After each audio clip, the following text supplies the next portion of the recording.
Volvemos a Hoja en Blanco y es el momento para debatir después de todo lo que hemos aprendido en el primer bloque con Cristian Viere. Tenemos dos invitados, excelentes invitados además en este momento. Y acá con nosotros Enrique Navarro, ex miembro además del Tribunal Constitucional. Muchas gracias por estar con nosotros. Muchas gracias, Mónica. Y Miriam Enríquez, profesora de Derecho Constitucional de la Universidad Alberto Hurtado. Gracias por estar con nosotros. Muchas gracias por la invitación.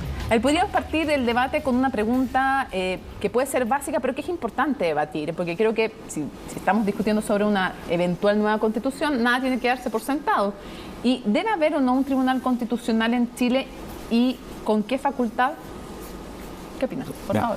En cerca de un centenar de países existen tribunales constitucionales. Según estudios son 97, 98. García Enterría, gran jurista español, decía una constitución sin un tribunal constitucional es una constitución herida al alma, digamos. O sea, una constitución que no se aplique directamente por los tribunales no tiene sentido, es simplemente poesía. En Chile, el Tribunal Constitucional, como se explicaba en la parte anterior, comienza en 1970 con ciertas materias de control preventivo, después sigue el 80 con leyes orgánicas y se modifica el 2005.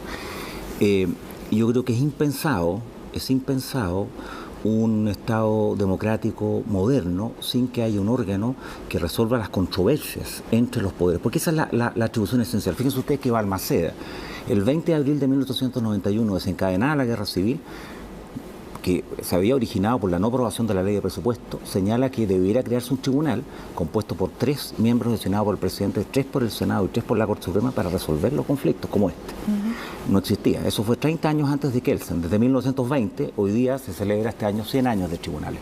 Miriam, debe existir y sobre todo probablemente no es tanto la competencia de poderes, sino que el tema del control preventivo el que está en discusión. Yo tendría un punto de partida distinto. Creo que si uno piensa en la Constitución, además de ser un texto político, es una norma jurídica que tiene ciertas características. Y una de las principales características es que la Constitución es suprema. Y para garantizar la supremacía constitucional tiene que haber un modelo, un modo de control de constitucionalidad de las leyes y de las demás normas que son infraconstitucionales. Por lo tanto, yo sostendría que tiene que haber un modelo de justicia constitucional para que exista supremacía constitucional. Pero no necesariamente ese modelo de justicia constitucional supone un tribunal constitucional, porque en el recuento de recién, que se hacía al inicio del programa, se refería a que Chile ha tenido modelos de control de constitucionalidad distintos, un modelo de control de constitucionalidad político, uno judicial, pero no difuso, como es el modelo norteamericano, sino concentrado en un órgano que fue la Corte Suprema, que luego devino en un modelo de doble control concentrado de constitucionalidad, es decir, radicado en la Corte Suprema y radicado en el Tribunal Constitucional, hasta que en la reforma del 2005 se concentraron las atribuciones en el Tribunal Constitucional. Por lo tanto, yo creo que el debate de la futura Constitución va a ser cuál es el modelo de control de constitucionalidad que queremos para Chile.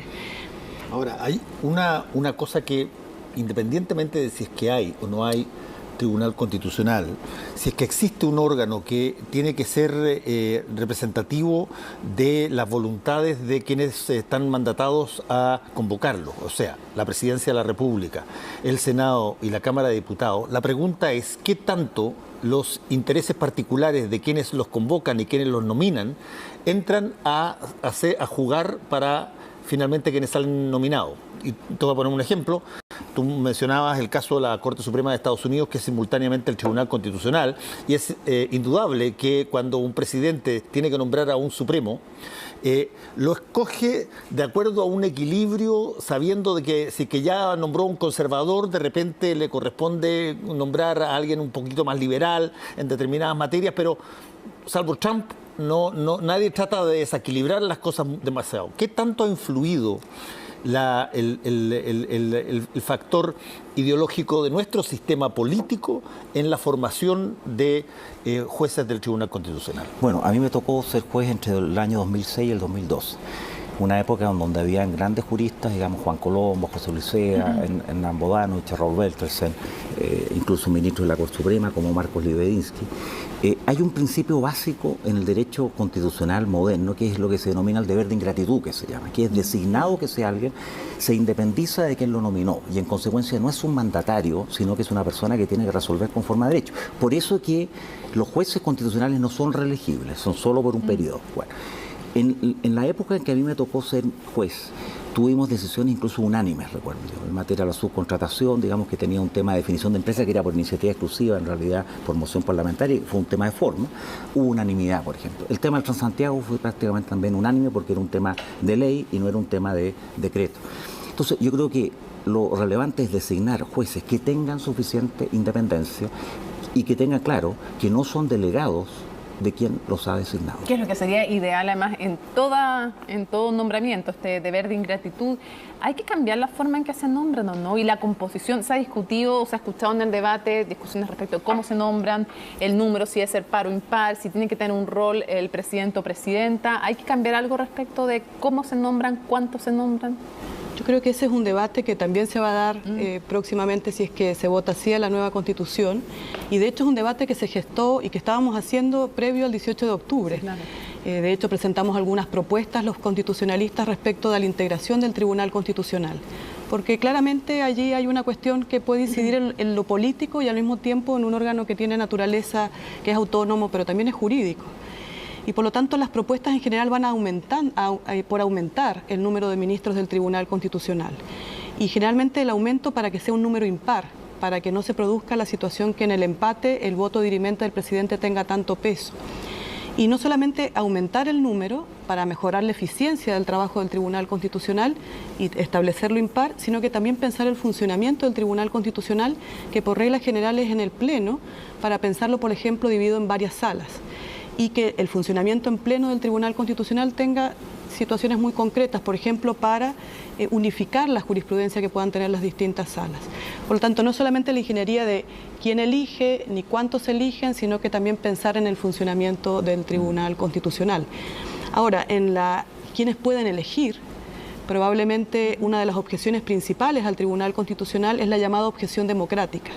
Es decir, que un órgano que no ha sido elegido por sufragio universal, en ciertas circunstancias, y probablemente, como lo anticipaban recién, en el control previo de constitucionalidad de las leyes, a veces el Tribunal Constitucional se impone a la voluntad de la mayoría, que es la voluntad legislativa. Y entonces ahí se produce el momento de mayor politización del Tribunal Constitucional. Y entonces, si uno esperara aumentar el número, lo más probable es que uno esperara no aumentarlo del órgano, como la Corte Suprema, que no tiene una legitimidad democrática. Ahora, es bien interesante lo que tú estás diciendo, porque eso de alguna manera nos lleva a, así como tú mencionaste los determinados casos que pasaron con anterioridad, de alguna forma está colocado arriba de la mesa, con esta idea de la tercera cámara, está colocado arriba de la mesa de que las personas que escogen a los parlamentarios para que legislen, suponen que si es que ellos legislan y todo está de acuerdo con las leyes de la mayoría y eso eventualmente se promulga o se veta por parte del presidente, eventualmente, si es que hay un consenso alto, sería muy raro de que de pronto apareciera una nueva instancia que dijera, no, momento, esto es inconstitucional después de haberse votado.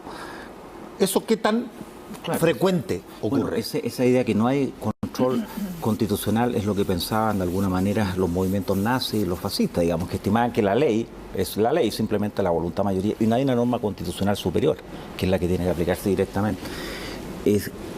La idea, digamos, que la Constitución tiene que aplicarse en el proceso legislativo es muy importante. Lamentablemente, en mi experiencia, yo he seguido después las tramitaciones, el Congreso Nacional, yo no quiero, digamos, particularizar, pero en los últimos años ha tenido un declinar muy manifiesto.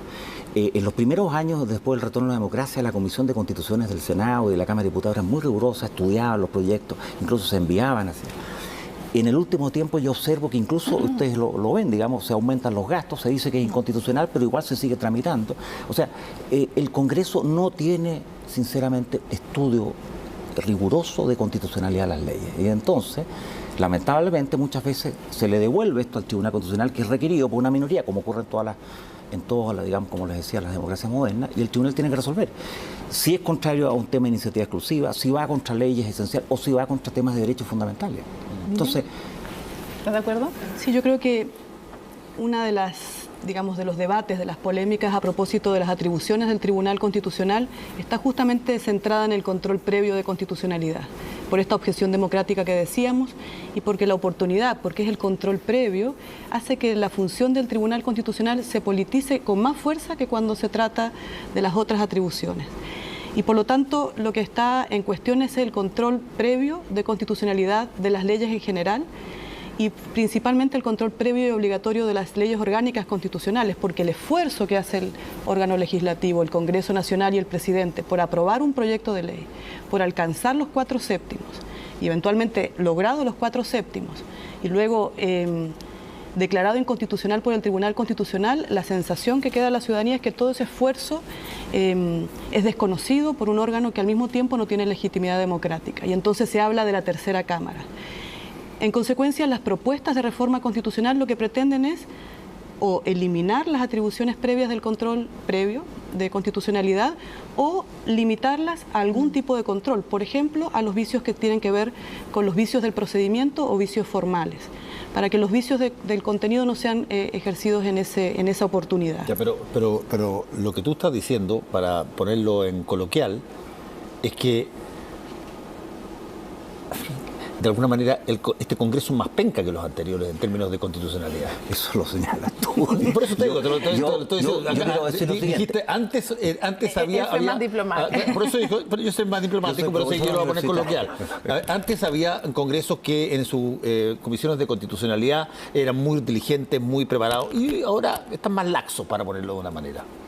Sí. Pero lo que está diciendo Miriam es que es otra cosa, es que hay una alteración de la voluntaria de la voluntad popular, o sea que hay que son cosas distintas. Una cosa es si se hacen leyes malas, que lo arregle y que se dictamine, y otra cosa es si termina siendo en el fondo alguien que en el contenido de la ley y no en su constitucionalidad termina parándolo. Ahora, esa es como la discusión de cómo se usa esa facultad, ¿no? Lo importante es lo siguiente, esta idea de tercera cámara, que es bien antigua también, de hace 100 años. Una cámara es esencialmente política, o sea, tiene un razonamiento político, que es el sistema bicameral, Cámara de Diputados, Senado, de 1822. El Tribunal Constitucional es un tribunal jurídico, es un tribunal que resuelve temas políticos, ¿verdad? Pero es un tribunal jurídico, entonces tiene que ver si el proceso legislativo se cumplió en todos sus aspectos formales y si hay infracción evidente, manifiesta algún derecho fundamental. Eso esencialmente, y normalmente, siempre, la jurisprudencia ha señalado, tiene que ser situaciones graves, a todas luces, digamos, inconstitucional. En el derecho comparado también ocurre así. La diferencia, como bien planteaba Miriam, es que un grupo de profesores, 15, 16, planteamos modificar incluso el momento, tal vez que la ley esté promulgada y que después hay un momento, ¿no es cierto?, para cuestionarlo. El problema, reitero, es que en la tramitación legislativa no hay mecanismos eficaces de control. Y lamentablemente son en diversas materias. Les voy a poner el siguiente ejemplo, que se ha mencionado mucho, y ha sido el CERNAC, el famoso CERNAC. Pero si ustedes leen la tramitación de la ley del CERNAC, hubo varios profesores de Derecho Constitucional, no de Derecho, que fueron invitados y que hicieron presente que era inconstitucional porque violaba la igualdad ante la ley, el debido proceso, las atribuciones de los tribunales, etc. La propia Corte Suprema lo señaló en su informe. Entonces, pregunta, si de ustedes dependiera, ¿qué reforma les harían al Tribunal Constitucional? Bien. En relación con las atribuciones... O con lo que ustedes quieran, elijan, libre. ¿Qué cambios le harían al Tribunal Constitucional? Yo creo que Constitucional? más que las reformas a la composición, lo que requiere el Tribunal Constitucional probablemente es una reforma a sus atribuciones, para, de alguna manera, no insistir con esta objeción democrática, en tener mayor coordinación de las decisiones del Tribunal Constitucional con otros órganos, y probablemente la mayoría de las reformas yo las haría en el control previo de constitucionalidad, en el sentido de limitarlo. Y eso no significa que luego las normas vayan a quedar sin ningún tipo de control, porque recordemos que tras la reforma constitucional del año 2005, las atribuciones que eran de la Corte Suprema se radicaron en el Tribunal Constitucional, la inaplicabilidad. Y prácticamente la principal carga de trabajo del Tribunal Constitucional es la inaplicabilidad. Y en el caso que se comentaba recién, que eventualmente un proyecto de ley se tramita y no cumpla con alguno de los procedimientos fijados por la Constitución, nada obsta a que eso sea controlado con posterioridad. La reforma que yo también le haría es a cómo funciona el recurso de inaplicabilidad y cómo el recurso de inaplicabilidad es el antecedente que la Constitución fijó como necesario para la acción de inconstitucionalidad. Perfectamente se podría controlar ese tipo de vicios en la acción de constitucionalidad. El año 2019, recién concluido, se ingresaron 2.000 causas, de las cuales el 98% prácticamente son inaplicabilidades, que es una ley en un caso concreto, no resuelve el conflicto, es la ley en ese caso, o un precepto, un artículo. Si en ese caso se están violentando o no alguna característica. Pero ese artículo de la ley, claro. Los otros casos son muy pocos, son de leyes orgánicas que deben ser una veintena y los requerimientos normalmente era uno al año. Lo que pasa es que, como diría alguien, esos tienen más glamour, digamos, tienen más desarrollo noticioso. No, pero además son permanentes, porque si se echa fuera una ley, eso es para todos, para siempre. Exactamente. Pero, por ejemplo, les voy a poner, el 6 de agosto del 2010, yo estaba también en el Tribunal Constitucional, declaramos inconstitucional la tabla de factores de ISAPRE. Y han pasado, vamos a celebrar los 10 años, y no se ha reformado la ley de ISAPRE. Se han enviado 3 proyectos, ahora un 4.º proyecto. Entonces, en Alemania, por ejemplo, bueno, los alemanes son alemanes, el Tribunal Constitucional le fija un periodo, por ejemplo, 1 año para legislar y se cumple. En Chile no tiene esa facultad el tribunal, en Colombia sí. Entonces, eso es interesante, o sea, el Tribunal Constitucional emite un fallo respecto de algo y fija un periodo para que se corrija. Para que el legislador corrija eso. Fíjense, otro ejemplo. A mí me tocó el año 2007-2008. Una cosa, ley de bosque nativo. CONAF es una corporación jurídica de derecho privado, creado en 1970, que aplica sanciones. ¿Cómo puede ser que un ente privado aplique sanciones? Bueno, nosotros, con deferencia al legislador, exhortamos al legislador a que resuelva la naturaleza jurídica de CONAF. Han pasado 12 años. Eso es lo que tú estás diciendo, es súper importante porque hay ciertas cosas que en la administración política requieren, por ejemplo, y tú citabas a unos países, requieren que un órgano no establezca necesariamente que algo no se puede hacer, sino que algo se puede hacer si se corrige una norma. Pero en el caso de lo que estamos hablando nosotros, básicamente el Tribunal Constitucional aquí dice si que la cosa es admisible o no es admisible. Por ejemplo, perdón, en Italia, y lo ha hecho también el Tribunal Constitucional chileno, dice, esta norma es constitucional en el entendido que, pero ¿qué pasa? El juez, después cuando llega eso, ¿está en la norma vigente? Sí, yo la aplico como está. Entonces dice, no, usted tiene que declararla en constitucional, pero por otra parte yo tengo que tener deferencia al legislador. O sea, no es fácil. Y respecto de que nadie controla el Tribunal Constitucional, ¿es algo que debiera mantenerse o cambiarse? ¿Qué opina? Bueno, en Europa, en España, en Alemania, en Italia, los jueces constitucionales no son acusables constitucionalmente, tienen responsabilidad o por el Pleno civil o penalmente, que es el modelo chileno. En América, en Perú y en Colombia sí. Colombia tiene un gran tribunal constitucional, yo diría que es el más respetado ahí. ¿Cómo es en Colombia ahí? Pueden ser acusables constitucionalmente. Y en Perú también. Lamentablemente la experiencia peruana ha sido muy mala, han habido rotativas. En fin, yo creo que tiene que ser algo muy bien pensado, porque como el tribunal resuelve los conflictos entre el presidente y el Congreso, resulta que uno de los afectados puede por mayoría remover a los jueces. Entonces eso me parece muy igual, entre paréntesis, la norma hoy día se mantiene respecto a la Corte Suprema y yo creo que debería tener un quórum mayor también, porque una simple mayoría para remover a un juez, que normalmente es por diferencia de juez, del fallo, digamos, es delicado. En el caso del presidente es 2/3, efectivamente, ¿no? Pero es un tema que yo creo que a mí me gusta el sistema europeo. Sí, yo creo que una de las objeciones también al Tribunal Constitucional es que es un órgano que toma decisiones muy relevantes y las decisiones del Tribunal Constitucional a su vez no se pueden apelar o cuestionar, y eso fue lo que de alguna manera antes del 18 de octubre estábamos discutiendo también, que tenía que ver cómo la decisión del Tribunal Constitucional había sido objeto de un recurso de protección acogido por la Corte Suprema y se le denominó el choque de trenes. Entonces también si uno tuviera que pensar qué cosas cambiar en la Constitución a propósito del Tribunal Constitucional, es fijar cuál es el efecto de las sentencias del Tribunal Constitucional, porque hoy sabemos que simplemente contra sus decisiones no se puede interponer recurso alguno, pero no dice que produce efecto de cosas juzgadas, es decir, que las decisiones no se pueden revisar, no dice que tiene efectos obligatorios para los demás órganos del Estado y ahí produce eventualmente conflictos con los tribunales de justicia, fundamentalmente con la Corte Suprema, o que sus decisiones son obligatorias.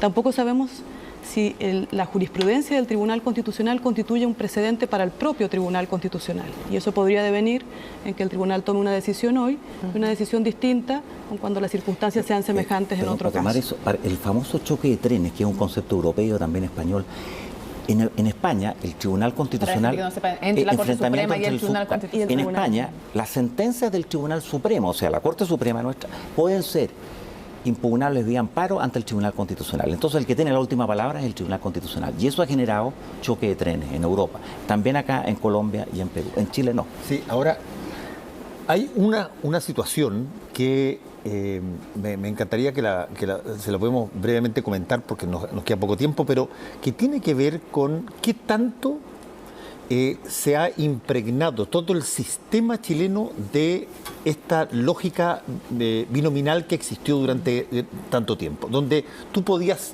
advertir con cierta seguridad cómo iba a ser el resultado del Tribunal Constitucional de acuerdo a cómo estaba compuesta los 10 miembros. Y tú sabías perfectamente que se podía dar de uno a otro de acuerdo a cómo estaban, porque se escogían de alguna manera por sensibilidades ideológicas o políticas a los determinados jueces. ¿Qué tanto eso ha impregnado las nominaciones?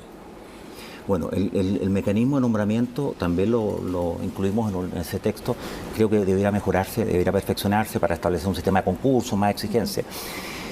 Hay decisiones, yo creo que también está un poco mitificado. Hay decisiones, por ejemplo, acaba de salir una sentencia que ni se comentó, digamos, que es respecto a la ley de presupuesto, que fueron un requerimiento de diputados de Frente Amplio y otros, que venía con eliminación de un estudio de impacto ambiental, digamos, de cierto tipo de inversiones, digamos, en materia de agua.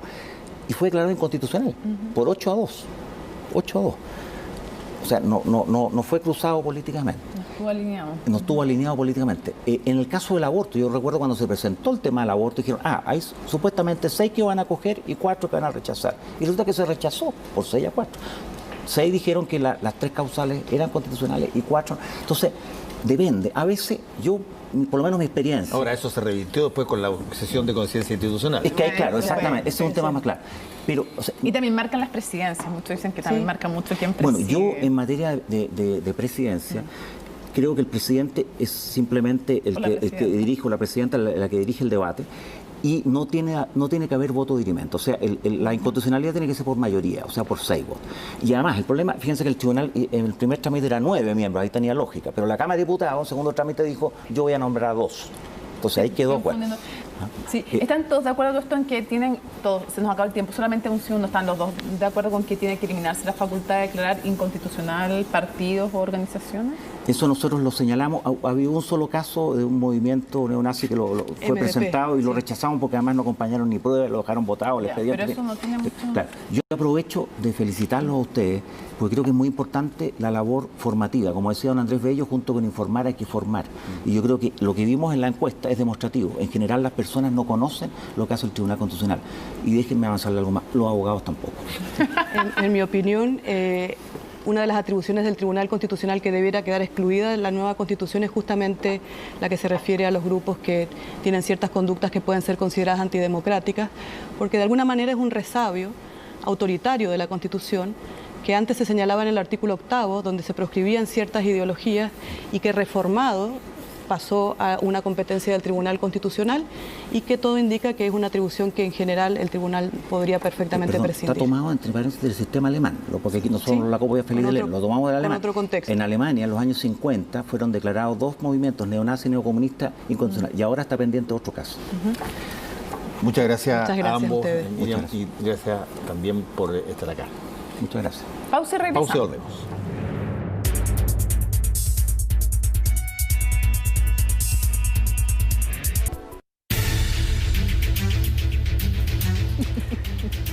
Y esto ha sido hoja en blanco sobre el Tribunal Constitucional. Hay hartos temas y tiene mucho que ver con usted, así que si no le cuenten cuento que no tiene nada que ver la Constitución ni el Tribunal Constitucional, todo que ver con lo que le pasa a usted. Y no se olviden, hashtag hoja en blanco CNN, sus sugerencias, sus ideas, que descansen. Chao. Chao.